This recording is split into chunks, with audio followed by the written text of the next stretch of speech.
ನಮಸ್ಕಾರ ಸ್ನೇಹಿತರೆ, ಹೇಗಿದ್ರೆ ಎಲ್ಲರೂ ಚೆನ್ನಾಗಿದ್ದೀರಾ ಅನ್ಕೊಳ್ಳಿ ಸ್ನೇಹಿತರೆ. ಎಲ್ರಿಗೂ ಎಸ್ ಪಿ ವಿ ಮೀಡಿಯಾದ ಮತ್ತೊಂದು ವಿಡಿಯೋಕ್ಕೆ ತಮಗೆಲ್ರಿಗೂ ಸ್ವಾಗತ ಸುಸ್ವಾಗತ. ಸ್ನೇಹಿತರೆ, ಈ 2026ರ ಈ ಒಂದು ವರ್ಷದಲ್ಲಿ ಜೂನ್ 27ರ ನಂತರ ಮಿಥುನ ರಾಶಿಯವರ ಭವಿಷ್ಯ ಹೇಗಿರಲಿದೆ, ಅದರಲ್ಲೂ ಈ ಜೂನ್ ಕಳೆದ ನಂತರ ಜುಲೈ ಮೊದಲ ವಾರದಲ್ಲೂ ಕೂಡ ಈ ರಾಶಿಯವರು ಏನೆಲ್ಲ ಬದಲಾವಣೆಗಳನ್ನ ಕಂಡಿದ್ದೀರಿ, ಅದರಲ್ಲೂ ನಿಮ್ಮ ಜೀವನದ ವಿವಿಧ ಅಂಶಗಳಾದಂತಹ ವೃತ್ತಿಯಾಗಿರ್ಬೋದು, ವೈವಾಹಿಕ ಜೀವನ, ಆರ್ಥಿಕ ಸ್ಥಿತಿ, ಕೌಟುಂಬಿಕ ಜೀವನ, ನಿಮ್ಮ ವ್ಯವಹಾರ ಮತ್ತು ಶಿಕ್ಷಣಕ್ಕೆ ಸಂಬಂಧಪಟ್ಟಂತೆಯೇ ಏನೆಲ್ಲ ಬದಲಾವಣೆಗಳನ್ನ ಕಂಡಿದ್ದೀರಿ, ಯಾವುದರಲ್ಲಿ ಶುಭವಾಗಲಿದೆ, ಯಾವುದರಲ್ಲಿ ಬಹಳ ಎಚ್ಚರಿಕೆಯನ್ನು ವಹಿಸಬೇಕು, ಜುಲೈ ಮೊದಲ ವಾರವು ಈ ರಾಶಿಯವರಿಗೆ ಏನೆಲ್ಲ ಲಾಭಗಳನ್ನು ತರಲಿದೆ ಎಂಬುದನ್ನು ಕೂಡ ಇದೇ ವಿಡಿಯೋದಲ್ಲಿ ತಿಳಿಸ್ಕೊಡ್ತಾ ಹೋಗ್ತೇನೆ ಸ್ನೇಹಿತರೆ. ಅದರಿಂದ ವಿಡಿಯೋನ ಸ್ಕಿಪ್ ಮಾಡದೆ ಇಲ್ಲಿಂದ ಕೊನೆ ತನಕ ನೋಡ್ತಾ ಬನ್ನಿ. ಸ್ಕಿಪ್ ಮಾಡಿ ವಿಡಿಯೋ ನೋಡೋದ್ರಿಂದ ನಿಮಗೆ ಫುಲ್ ಆಗಿ ಇನ್ಫಾರ್ಮೇಷನ್ ಅರ್ಥ ಆಗೋದಿಲ್ಲ. ಸೊ ಪ್ರತಿಯೊಂದು ವಿಡಿಯೋದಲ್ಲೂ ಹೇಳೋದಷ್ಟೇ, ವಿಡಿಯೋನ ಸ್ಕಿಪ್ ಮಾಡದೆ ಕೊನೆ ತನಕ ನೋಡಿ. ಹಾಗೆ ನಮ್ಮ ಈ ವಿಡಿಯೋ ಇಷ್ಟ ಆಗಿತ್ತು ಅಂದರೆ ವಿಡಿಯೋಗೆ ಒಂದು ಲೈಕ್ ಮಾಡಿ ಸ್ನೇಹಿತರೆ. ಯಾರೇನೂ ನಮ್ಮ ಚಾನಲ್ನ ಸಬ್ಸ್ಕ್ರೈಬ್ ಮಾಡ್ಕೊಂಡಿಲ್ಲ ಅವರು ಈಗಲೇ ಸಬ್ಸ್ಕ್ರೈಬ್ ಮಾಡ್ಕೊಳ್ಳಿ. ಸಬ್ಸ್ಕ್ರೈಬ್ ಮಾಡಿಕೊಂಡು ಪ್ರತಿನಿತ್ಯ ವಿಡಿಯೋ ವಾಚ್ ಮಾಡ್ತಿರೋರಿಗೆ ಥ್ಯಾಂಕ್ ಯು ಸೋ ಮಚ್ ಅಂತ ಹೇಳ್ತಾ, ಹಾಗಾದರೆ ಈ ಮಿಥುನ ರಾಶಿಯವರಿಗೆ ಈ ಜೂನ್ ತಿಂಗಳ ಕೊನೆಯ ವಾರವು ಏನೆಲ್ಲ ಬದಲಾವಣೆಗಳನ್ನು ತರ್ತಾ ಬಂದಿದೆ, ಜೂನ್ ತಿಂಗಳು ಏನೆಲ್ಲ ಲಾಭಗಳನ್ನು ಕಂಡಿದ್ದೀರಿ ಎಂಬುದನ್ನು ಒಂದೊಂದಾಗಿ ನೋಡ್ತಾ ಬರೋಣ. ಹೌದು ಸ್ನೇಹಿತರೆ, ಈ ಜೂನ್ ತಿಂಗಳಿನಲ್ಲಿ ಅನೇಕ ಶುಭ ಬೆಳವಣಿಗೆಯನ್ನು ನೀವು ಕಂಡಿರ್ತೀರಿ. ಅದರಲ್ಲೂ ನಿಮ್ಮ ಜನ್ಮ ರಾಶಿಯಲ್ಲಿ ಈ ತಿಂಗಳ ಮೊದಲ ವಾರದಲ್ಲಿ ಗುರು ಭಗವಾನ್ ಕೂಡ ರಾಶಿ ಸಂಚಾರವನ್ನು ಮಾಡಿರೋ ಕಾರಣ ಇದು ನಿಮ್ಮ ಜೀವನದಲ್ಲಿ ಸಾಕಷ್ಟು ಬದಲಾವಣೆಗಳನ್ನು ತರ್ತಾ ಬಂದಿದೆ. ಈ ಸಂಚಾರವು ನಿಮಗೆ ಅಸಾಧಾರಣವಾದಂತಹ ಆರ್ಥಿಕ ಸ್ಥಿತಿ ಮತ್ತು ಕೌಟುಂಬಿಕ ಆನಂದವನ್ನು ಕೂಡ ನೀಡ್ತಾ ಬಂದಿದೆ. ಅದರಲ್ಲೂ ಜೂನ್ 15ರಂದು ನಿಮ್ಮ ಜನ್ಮ ರಾಶಿಯಲ್ಲಿಯೇ ಸೂರ್ಯನ ಸಂಚಾರವು ಕೂಡ ಉಂಟಾಗಿದ್ದ ಕಾರಣದಿಂದ ನಿಮ್ಮ ಗೌರವ ಮತ್ತು ಪ್ರತಿಷ್ಠೆಯನ್ನು ಈ ತಿಂಗಳು ಕೊನೆವರೆಗೂ ಕೂಡ ಕಾಣ್ತಾ ಬರ್ತೀರಿ. ಈ ತಿಂಗಳ ಕೊನೆಯ ವಾರದಲ್ಲಿ ನಿಮ್ಮ 12ನೇ ಮನೆಗೆ ಪ್ರವೇಶವನ್ನು ಮಂಗಳನು ಮಾಡುವ ಕಾರಣ ಸಣ್ಣ ಪುಟ್ಟ ಸವಾಲುಗಳನ್ನು ಕೂಡ ಕಂಡಿರ್ತೀರಿ. ಅಗಾಧವಾದಂತಹ ಗ್ರಹ ಬಲವು ನಿಮ್ಮ ಪರವಾಗಿ ಇರಲಿದ್ದು ಈ ತಿಂಗಳು ಸಾಕಷ್ಟು ಬದಲಾವಣೆ ಜೊತೆಗೆ ಅದೃಷ್ಟವನ್ನು ಕೂಡ ಈ ತಿಂಗಳ ಕೊನೆಯವರೆಗೂ ಕೂಡ ಕಾಣ್ತಾ ಬರ್ತೀರಿ. ಹಾಗಾದ್ರೆ ಈ ಜೂನ್ ತಿಂಗಳಿನಲ್ಲಿ ಉಂಟಾದಂತಹ ಗ್ರಹಗಳ ಸಂಚಾರ ನಿಮ್ಮ ಜೀವನದಲ್ಲಿ ಏನೆಲ್ಲ ಪ್ರಭಾವವನ್ನು ಬೀರ್ತಾ ಬಂದಿದೆ ಎಂಬುದನ್ನು ಒಂದೊಂದಾಗಿ ನೋಡ್ತಾ ಬರೋಣ ಸ್ನೇಹಿತರೆ. ಗುರು ಸಂಚಾರವು ನಿಮ್ಮ ಜೀವನದಲ್ಲಿ ಪ್ರಭಾವಶಾಲಿ ಮಾತುಗಳು, ಕೌಟುಂಬಿಕ ಆನಂದ ಮತ್ತು ಅತ್ಯುತ್ತಮ ವಾಣಿಜ್ಯ ಲಾಭಗಳನ್ನು ಗುರು ಸಂಚಾರವು ನಿಮ್ಮ ಜೀವನದಲ್ಲಿ ತರ್ತಾ ಬಂದರೆ, ಹಾಗೆ ಈ ತಿಂಗಳ ಕೊನೆವರೆಗೂ ಕೂಡ ಆರ್ಥಿಕ ಸ್ಥಿರತೆಯನ್ನು ಗಟ್ಟಿಮುಟ್ಟಾಗಿ ಗುರುವಿನ ಸಂಚಾರವು ನಿಮ್ಮ ಜೀವನದಲ್ಲಿ ಇರಿಸಲಿದೆ. ಇನ್ನು ಶುಕ್ರನ ಸಂಚಾರದ ವಿಚಾರಕ್ಕೆ ಬರೋದಾದರೆ, ನಿಮ್ಮ ಜನ್ಮ ರಾಶಿಯಲ್ಲಿಯೇ ಸ್ಥಳಾಂತರಗೊಂಡು ಶುಕ್ರ ಮತ್ತು ಗುರುವರ ಸಂಯೋಜನೆ ಉಂಟಾಗಿರೋ ಕಾರಣ ಈ ರಾಶಿಯವರಿಗೆ ಐಷಾರಾಮಿ ಜೀವನವನ್ನು ಇದು ತರ್ತಾ ಬಂದಿದೆ.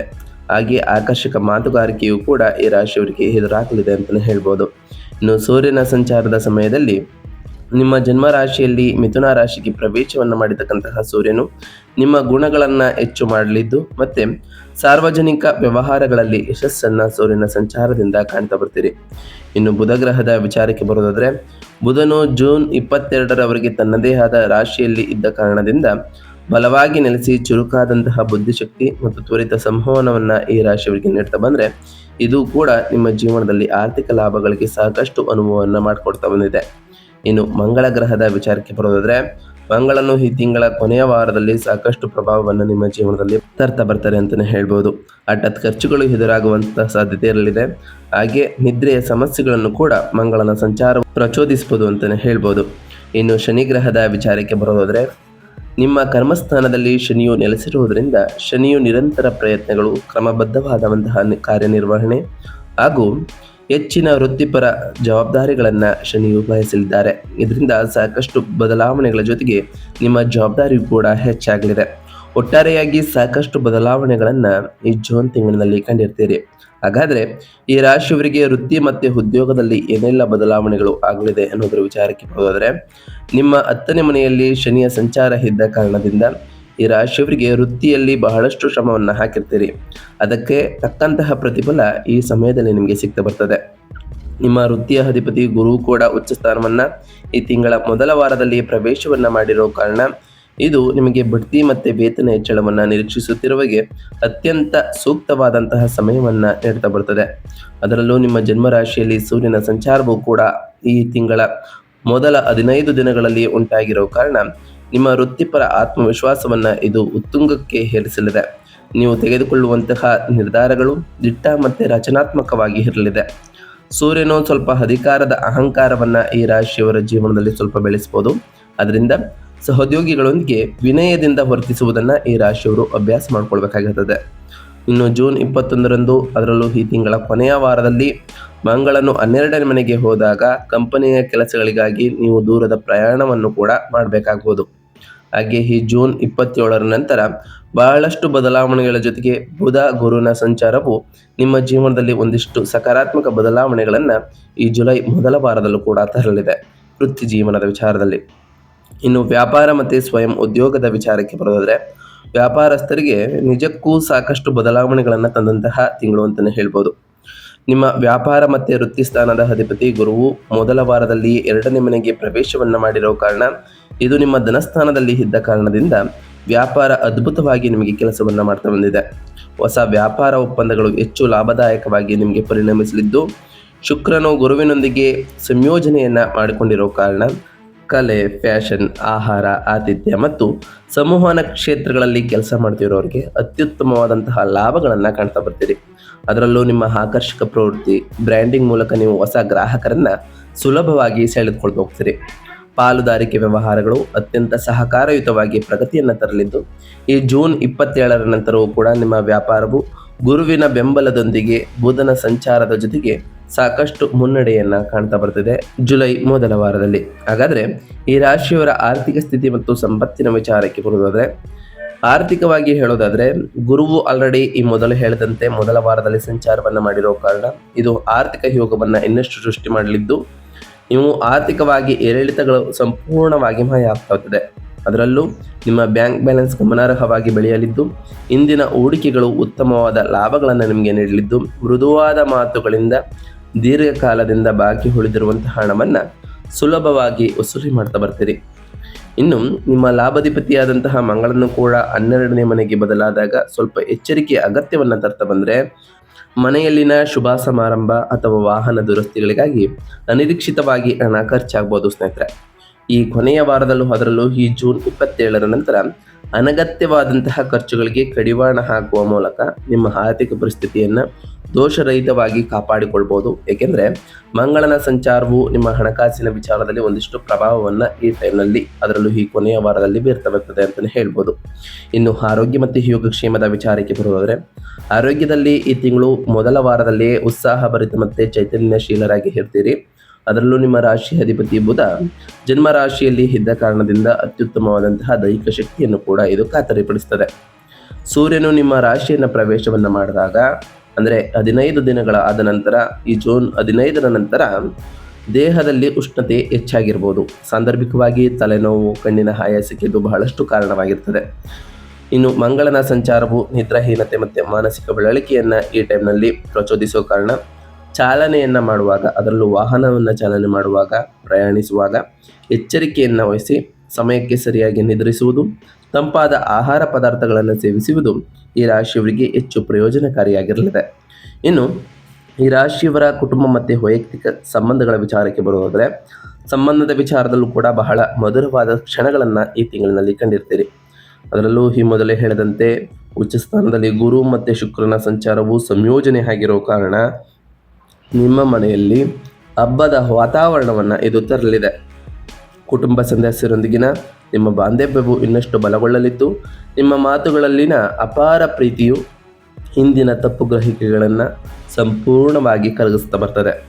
ವಿವಾಹ ಸಂಬಂಧಗಳನ್ನು ಹುಡುಕ್ತಿರೋರಿಗೆ, ಕುಟುಂಬ ಸ್ಥಾನಗಳಲ್ಲಿರೋರಿಗೆ ಶುಭ ಗ್ರಹಗಳ ಸ್ಥಾನಗಳು ಸಂಬಂಧಗಳಲ್ಲಿ ಸುಗಮವಾಗಿ ಅಂತಿಮಗೊಳಿಸಲು ಸಹಾಯವನ್ನು ಮಾಡಲಿದೆ. ಇನ್ನು ಸೂರ್ಯನ ಪ್ರಭಾವವು ಅಹಂಕಾರದ ವರ್ತನೆಯನ್ನು ಮೇಲುಗೈ ಸಾಧಿಸದಂತೆ ನೋಡಿಕೊಳ್ಬೇಕು. ನಿಮ್ಮ ಸಂಗಾತಿಯ ದೃಷ್ಟಿಕೋನದಿಂದ ಅರ್ಥ ಮಾಡಿಕೊಂಡು ಕೈ ಜೋಡಿಸಿ ಮುನ್ನಡೆಯೋದ್ರಿಂದ ಈ ತಿಂಗಳ ಕೊನೆಯವರೆಗೂ ಕೂಡ ಬಹಳ ಹೊಂದಾಣಿಕೆಯಿಂದ ಇರ್ತೀರಿ ಸ್ನೇಹಿತರೆ. ಇನ್ನು ಶಿಕ್ಷಣ ಮತ್ತು ವಿದ್ಯಾರ್ಥಿಗಳ ವಿಚಾರಕ್ಕೆ ಬರೋದಾದರೆ, ವಿದ್ಯಾಕಾರಕನಾದಂತಹ ಬುಧನು ನಿಮ್ಮ ರಾಶಿ ಅಧಿಪತಿಯಾಗಿರಲಿದ್ದು, ಈ ರಾಶಿಯವರಿಗೆ ಈ ಜೂನ್ ತಿಂಗಳಿನಲ್ಲಿ ಬಲವಾಗಿ ನೆಲೆಸಿರೋ ಕಾರಣ ವಿದ್ಯಾರ್ಥಿಗಳಿಗೆ ಇದು ಅದ್ಭುತವಾದಂತಹ ವರದಾನ ಅಂತಲೇ ಹೇಳ್ಬೋದು. ವಾಣಿಜ್ಯ ಸಂವಹನ, ಗಣಿತವನ್ನು ಅಧ್ಯಯನ ಮಾಡ್ತಿರೋರಿಗೆ ನಿಷ್ಪಕ್ಷ ಏಕಾಗ್ರತೆಯನ್ನು ಇದು ನೀಡಲಿದೆ. 2ನೇ ಮನೆಯಲ್ಲಿ ಉಚ್ಚ ಸ್ಥಾನದಲ್ಲಿ ಗುರುವಿನ ಕೃಪೆಯೂ ಕೂಡ ಉಂಟಾಗಲಿದ್ದು, ನಿಮ್ಮ ನಿರೀಕ್ಷೆಗಳನ್ನು ಇದು ಮೀರಿಸಲಿದ್ದು ಉತ್ತಮವಾದ ಫಲಿತಾಂಶಗಳನ್ನು ತರಲಿದೆ. ಸಂದರ್ಶನಗಳಲ್ಲಿ ಯಶಸ್ಸು ಮತ್ತು ಸಾಧಿಸುವುದು ಬಹಳ ಸುಲಭವಾಗ್ತದೆ ಅಂತಲೇ ಹೇಳ್ಬೋದು ಸ್ನೇಹಿತರೆ. ಒಟ್ಟಾರೆಯಾಗಿ ಸಾಕಷ್ಟು ಬದಲಾವಣೆಗಳನ್ನು ಈ ಜೂನ್ ತಿಂಗಳಿನಲ್ಲಿ ಕಂಡಿರ್ತೀರಿ. ಅದೇ ರೀತಿಯಲ್ಲಿ ಜುಲೈ ಮೊದಲ ವಾರದಲ್ಲೂ ಕೂಡ ಗುರು, ಬುಧ ಮತ್ತು ಶುಕ್ರರ ಸಂಯೋಜನೆಯು ನಿಮ್ಮ ಜೀವನದಲ್ಲಿ ಬಹಳಷ್ಟು ಸಕಾರಾತ್ಮಕ ಬದಲಾವಣೆಗಳನ್ನು ಈ ಜುಲೈ ಮೊದಲ ವಾರದಲ್ಲೂ ಕೂಡ ತರಲಿದೆ. ಹಾಗಾದರೆ ಈ ರಾಶಿಯವರು ಮಾಡಬೇಕಾಗಿರುವಂತಹ ಸರಳ ಪರಿಹಾರಗಳೇನು? ಆರ್ಥಿಕ ಹರಿವನ್ನು ಸಂಪೂರ್ಣವಾಗಿ ಸದುಪಯೋಗಪಡಿಸಿಕೊಳ್ಳಲು ಗುರುವಿನ ಆರಾಧನೆಯನ್ನು ಮಾಡಬೇಕು. ಹಾಗೆ ಮಂಗಳನಿಂದ ಉಂಟಾಗುವ ಹಠಾತ್ ಖರ್ಚುಗಳನ್ನು ತಪ್ಪಿಸಲು ನಾವು ತಿಳಿಸ್ಕೊಡುವಂತಹ ಸರಳ ಪರಿಹಾರವನ್ನು ಮಾಡ್ತಾ ಬನ್ನಿ. ಮೊದಲನೇದಾಗಿ, ನಿಮ್ಮ ರಾಶಿ ಅಧಿಪತಿ ಬುಧ ಮತ್ತು ಉಚ್ಚ ಗುರುವನ್ನು ಮೆಚ್ಚಿಸಲು ಪ್ರತಿ ಬುಧವಾರ ಮತ್ತು ಗುರುವಾರದಂದು ವಿಷ್ಣು ಸಹಸ್ರನಾಮವನ್ನು ಪಠಿಸ್ತಾ ಬನ್ನಿ. ಹಾಗೆ ಆಳವಾದಂತಹ ಮಾನಸಿಕ ಪ್ರಶಾಂತತೆಯನ್ನು ಇದು ನಿಮಗೆ ತರಲಿದೆ. ಇನ್ನು ಮಂಗಳನಿಂದ ಉಂಟಾಗುವ ಹಠಾತ್ ಖರ್ಚುಗಳು ಮತ್ತು ಪ್ರಯಾಣದ ಅಡೆತಡೆಗಳನ್ನು ನಿವಾರಿಸಲು ಪ್ರತಿ ಮಂಗಳವಾರದಂದು ಸುಬ್ರಹ್ಮಣ್ಯ ಸ್ವಾಮಿಯನ್ನು ಪ್ರಾರ್ಥಿಸಿ ಅಥವಾ ಕೆಂಪು ಮೊಸರು ಬೇಳೆಯನ್ನು ದಾನ ಮಾಡಿ. ಹಾಗೆ ಪ್ರತಿ ಮಂಗಳವಾರದಂದು ಓಂ ಅಂಗರಾಯ್ ಕಾಯ ನಮಃ ಎಂಬ ಮಂತ್ರವನ್ನು ಜಪಿಸ್ತಾ ಬನ್ನಿ.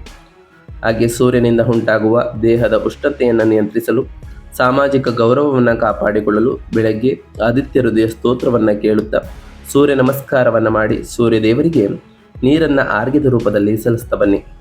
ಪ್ರತಿ ಶುಕ್ರವಾರದಂದು ತಾಯಿ ಜಗನ್ಮಾತೆಯಾದಂತಹ ಲಕ್ಷ್ಮೀ ದೇವಿಗೆ ಪೂಜೆಯನ್ನು ಸಲ್ಲಿಸಿ, ಲಕ್ಷ್ಮೀ ದೇವಿಗೆ ಪ್ರಿಯವಾಗಿರುವಂತಹ ಬಿಳಿ ಹೂಗಳನ್ನು ಇಟ್ಟು ಪೂಜೆಯನ್ನು ಸಲ್ಲಿಸೋದ್ರಿಂದ ನಿಮ್ಮ ಮನೆಯಲ್ಲಿ ಸುಖ ಸಮೃದ್ಧಿಯ ಜೊತೆಗೆ ಸಂಪತ್ತು ಕೂಡ ಹೆಚ್ಚಾಗ್ತದೆ. ಹಾಗೆ ಪ್ರತಿ ಶನಿವಾರದಂದು ಓಂ ಶಂ ಶನೈಶ್ವರಾಯ ನಮಃ ಎಂಬ ಮಂತ್ರವನ್ನು ಜಪಿಸಿ ಸ್ನೇಹಿತರೆ. ಸಾಧ್ಯವಾದರೆ ಶನಿದೇವರ ದೇವಾಲಯಕ್ಕೆ ತೆರಳಿ ಶನಿದೇವರಿಗೆ ಪ್ರಿಯವಾಗಿರುವಂತಹ ಕಪ್ಪು ಎಳ್ಳಿನ ಬತ್ತಿಯನ್ನು ಹಚ್ಚುತ್ತಾ ಬನ್ನಿ. ಇದು ನಿಮ್ಮ ಜೀವನದಲ್ಲಿ ಬಹಳಷ್ಟು ಸಕಾರಾತ್ಮಕತೆಯನ್ನು ತರಲಿದೆ. ನಾವು ತಿಳಿಸ್ಕೊಟ್ಟಿರುವಂತಹ ಈ ಎಲ್ಲ ಸರಳ ಪರಿಹಾರಗಳನ್ನು ಈ ರಾಶಿಯವರು ಮಾಡಿದ್ದೇ ಆದರೆ ಸಾಕಷ್ಟು ಬದಲಾವಣೆಗಳನ್ನು ಕಾಣ್ತಾ ಬರ್ತೀರಿ. ನೀವು ಹೊಂದಿಕೊಂಡಿರುವಂತಹ ಕಾರ್ಯಗಳು ಕೂಡ ಯಾವುದೇ ಅಡೆತಡೆ ಇಲ್ಲದೆ ನೆರವೇರ್ತಾ ಬರ್ತದೆ ಸ್ನೇಹಿತರೆ. ಇದಾಗಿತ್ತು ಇವತ್ತಿನ ಒಂದು ವಿಡಿಯೋ ಸ್ನೇಹಿತರೆ. ವಿಡಿಯೋ ಇಷ್ಟ ಆಗಿತ್ತು ಅಂದರೆ ವಿಡಿಯೋಗೆ ಒಂದು ಲೈಕ್ ಮಾಡಿ. ಯಾರೇನೂ ನಮ್ಮ ಚಾನಲ್ನ ಸಬ್ಸ್ಕ್ರೈಬ್ ಮಾಡ್ಕೊಂಡಿಲ್ಲ ಅವರು ಈಗಲೇ ಸಬ್ಸ್ಕ್ರೈಬ್ ಮಾಡ್ಕೊಳ್ಳಿ. ಸಬ್ಸ್ಕ್ರೈಬ್ ಮಾಡಿಕೊಂಡು ಪ್ರತಿನಿತ್ಯ ವಿಡಿಯೋ ವಾಚ್ ಮಾಡ್ತಿರೋರಿಗೆ ಥ್ಯಾಂಕ್ ಯು ಸೋ ಮಚ್ ಅಂತ ಹೇಳ್ತಾ, ಹಾಗೆ ಕಮೆಂಟ್ನಲ್ಲಿ ಓಂ ಶನೈಶ್ವರಾಯ ನಮಃ, ಓಂ ಗುರುಭ್ಯೋ ನಮಃ, ಓಂ ಅಂಗರಾಯಕಾಯ ನಮಃ, ಓಂ ಸೂರ್ಯದೇವಾಯ ನಮಃ, ಓಂ ಲಕ್ಷ್ಮೀನಾರಾಯಣಾಯ ನಮಃ ಎಂದು ಕಮೆಂಟ್ ಮಾಡಿ ಸ್ನೇಹಿತರೆ. ಆ ಶನಿದೇವರು, ಮಂಗಳದೇವ, ಗುರುದೇವ, ಲಕ್ಷ್ಮೀನಾರಾಯಣ, ಸೂರ್ಯದೇವ ನಿಮಗೆ ಆಯುಷ್ಯ ಆರೋಗ್ಯ ಸಮೃದ್ಧಿಗಳನ್ನು ಕೊಟ್ಟು ಕಾಪಾಡಲಿ ಅಂತ ಆ ದೇವರಲ್ಲಿ ಕೇಳ್ಕೊಳ್ತಾ ಇವತ್ತಿನ ಒಂದು ವಿಡಿಯೋನ ಮುಗಿಸ್ತಿದ್ದೀನಿ ಸ್ನೇಹಿತರೆ. ಸಿಗ್ತೀನಿ ಮತ್ತೊಂದು ವಿಡಿಯೋದೊಂದಿಗೆ. Thank you for watching.